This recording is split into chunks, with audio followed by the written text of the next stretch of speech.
YouTube family. Shades of Nerdy back again. Got another small tutorial for you. Last time I was here, you guys watched me take some XPS foam, a little block, and carve it into some stone. So this go round, I think I'm going to do a little bit of painting and show you guys kind of how I put my texture on there. So that's what we're going to focus on. First off, typically I will seal my XPS with a 50-50 mix of Mod Podge, just matte, and a black acrylic base. So that kind of not only gives me a base for my colors, but it also seals the foam so you don't have to worry about it chipping or getting damaged, you know, as easily as it would without this. So typically that's what I start with. That's my wash on this. Just like this piece here, you can see it's all just the black acrylic and the Mod Podge on there. So what I'm gonna do with you today is go through and kind of show you my process for taking this to the next level and getting it to look more like stone. Let's see, I typically use just whatever cheap acrylic I can find at Hobby Lobby or where else you see. This is Crafters Collection. The taller bottles are about $2 a piece, but this is just a neutral gray that I'm using here. Nothing too light or too dark. It's kind of in the middle of the road gray, I guess you could say. Now that is typically what I start with on top of my black base, because I'm just gonna go through and show you it's a dry brush technique that typically seems to work better for me than saying using this in a wet caliber with some water and stuff. The dry brush technique usually works out a whole lot better. So all you really need to do is just get a little bit on the edges of your brush, and then you're going to want to kind of blot that off just so you've got a little bit left behind, but not much. And then all you do is drag across the brick. As you can see, you see a little bit of difference coming out to start with. Typically this is going to take a few strokes or a few passes before you finally start to get it looking exactly like you want it to look, but you don't want to lay your brush down too much with the paint. You want to try to just let it kind of go across the contours of the bricks that you've carved, naturally. Let it kind of fall into the higher places. So you can do really as many coats of this as you want until you're satisfied with the overall appearance of the stone and how it looks. Now keep in mind, as you're doing this, this won't be your only layer. You will be going back and layering a little bit more of a lighter gray on top of this, just so you can highlight the edges and some of the shadows that are in there. So as you can see, just with that little bit of dry brushing, that already looks a lot more detailed. The lines and the recesses that you have in between the bricks really starts to pop once you get this lighter color on. Once that's done, typically I will take a lighter gray mix, which is about 50-50 the gray that I showed you, and other 50s just white. So I just lighten it up about half and half, and that's what I'm going to use to go through and highlight these just a little bit more. Didn't clean these brushes out yet because, like I said, doing a dry brush, you want to kind of keep them from getting so damp. You don't want as much paint to build up on your brush. So we're going to take that and just kind of go and just kind of hit the edges to start with. And once you start doing this, you'll really be able to see the difference in the color. It really starts to pop. And then you just kind of blend it in like you did with the other. If you have some spots that end up looking a little bit too wet, just add a little bit more friction to your brush in that spot. Now, as you can see, a whole lot different once you get those edges and stuff kind of highlighted. Now, from this point in time, you can decide what look you want to go with. Excuse me. If you want to continue on a dark path and do, you know, a dark wash, you can do a lighter wash if you're going for, say, some desert or sand brick or sandstone, something of that nature. You can go with maybe a brown wash. I like to use some burnt umber or burnt sienna and kind of mix it into a wash sometimes if you're going for that more desert sand sort of look. Now typically with my stone, like right here, I did this piece earlier today.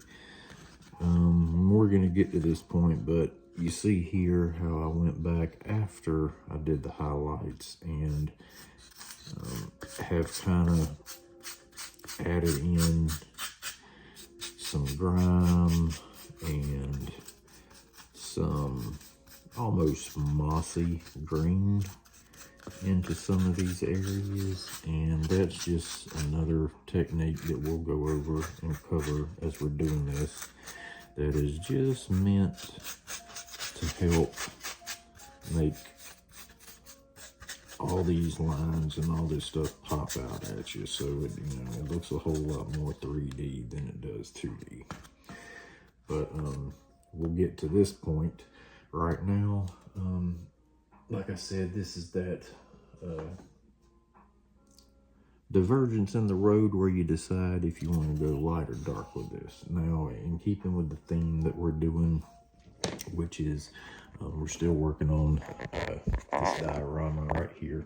As you can see, the one column and the one piece of the wall I have done and kind of aged up and added grime and some color. There's still more I'm gonna do to these, but right now, given the fact that I'm walking through these tutorials with you guys and kind of showing you how I'm doing this, I'm just taking a little bit at a time.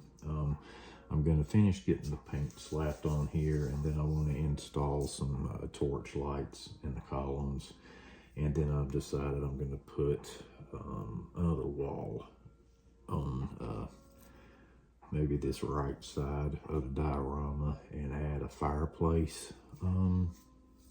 Thinking of sticking maybe a dragon's head mounted over the fireplace. This is just kind of what's in my head right now.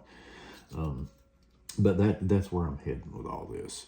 So this painting is basically just prepping myself for posing my figures in this surrounding atmosphere, I guess you could say.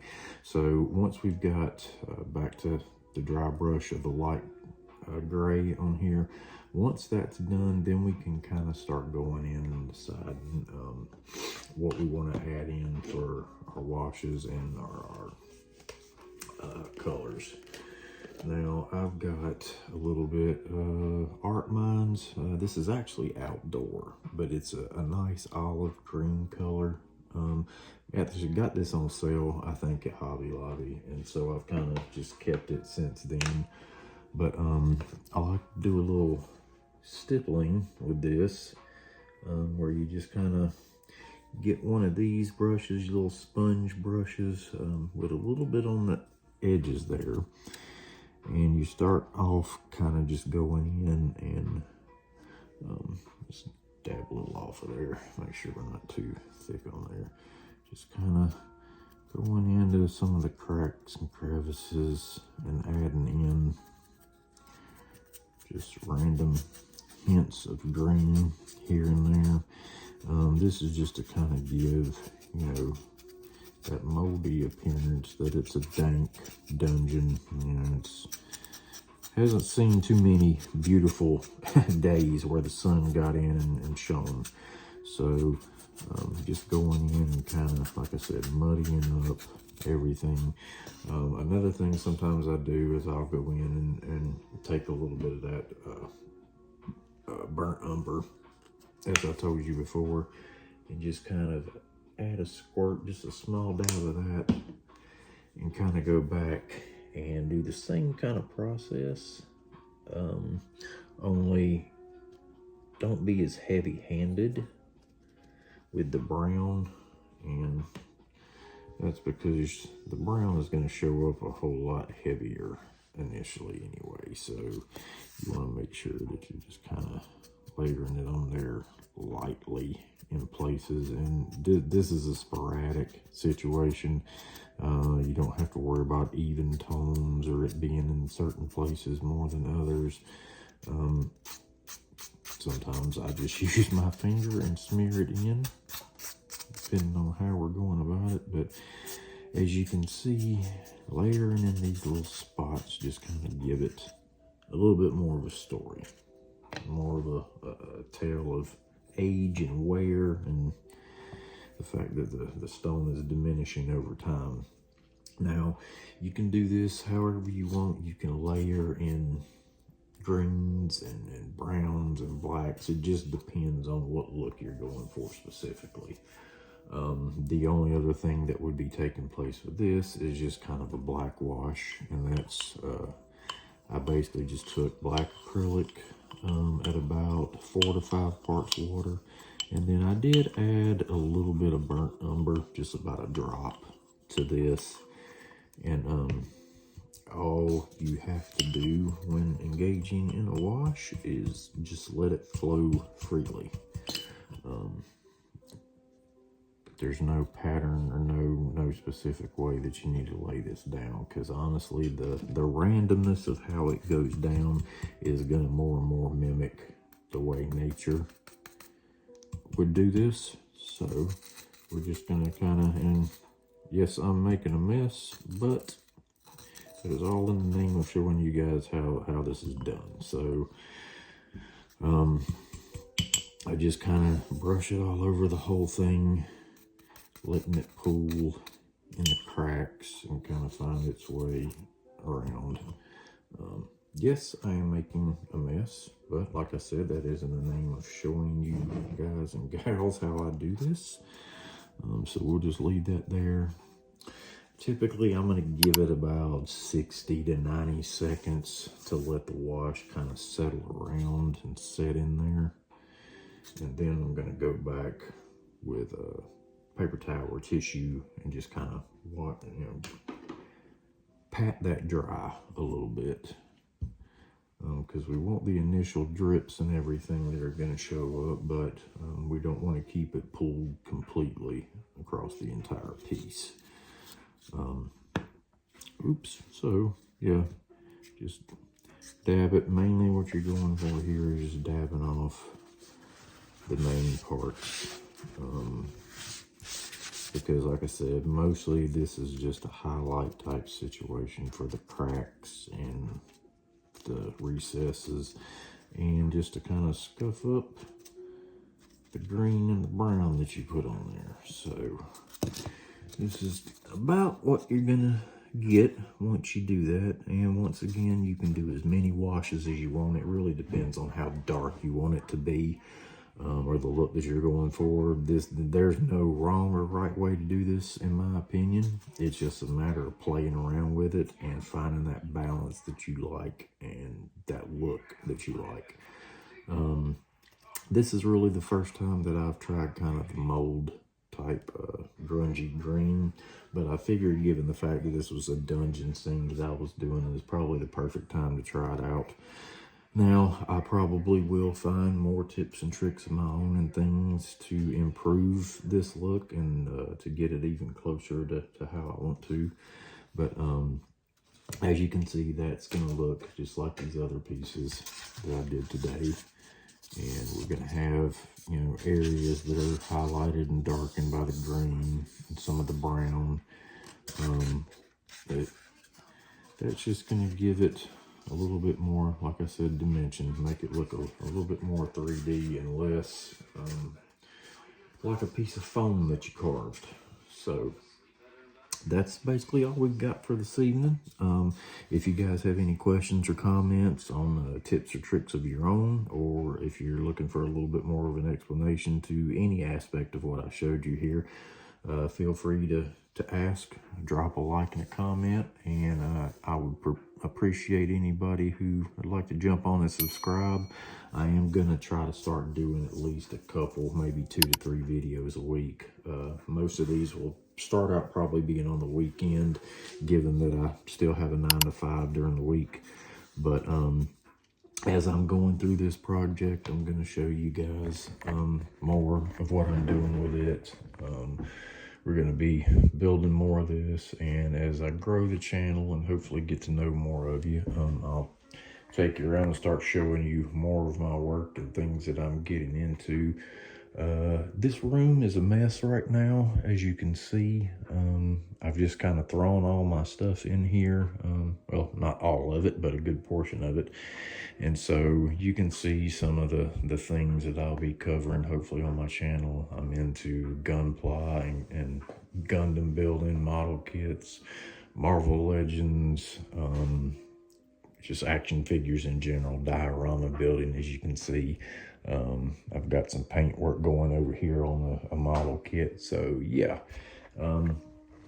gonna keep getting into all kinds of stuff like this for you guys and seeing what you think about it.